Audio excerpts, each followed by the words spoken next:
আরে লোকটা বলে বোবা, কি জানি কইতে চাইতেছে কিন্তু কইতে পারতেছে না।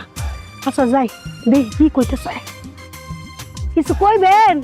আফা মুই কয়দিন ধরে কিছু খাই না, পেটটা সিমাই গেছে আফা, পরে খাওয়ান দাওয়ান থাকলে দেন আফা।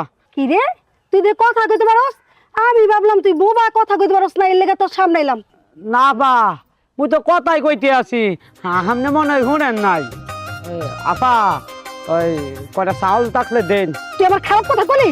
তোর এত বড় সাহস, তুই আমার খারাপ কথা কস? আফা আমি ভিক্ষার কথা কইছি, আপনাকে বাড়ি থেকে ভিক্ষা টিক্ষা নাই? কি আমার শিক্ষা নাই? আমার শিক্ষা নাই? তুই আমার কথা আমার শিক্ষা নাই? ওই তোর শিক্ষা নাই, তোর বাপের শিক্ষা নাই, তোর চোদ্দ গোষ্ঠীর শিক্ষা নাই, তুই আমার কথা আমার শিক্ষা নাই? ওই তোর শিক্ষা নাই দেখে তো তুই আজকে ভিক্ষা করে খাস, ভিক্ষুকার ঘরে ভিক্ষুক, তুই আমার কথা আমার শিক্ষা নাই? বয়রার ঘরে বয়রা, মুই কইছি কি আর শুনছে কি কও দেখি।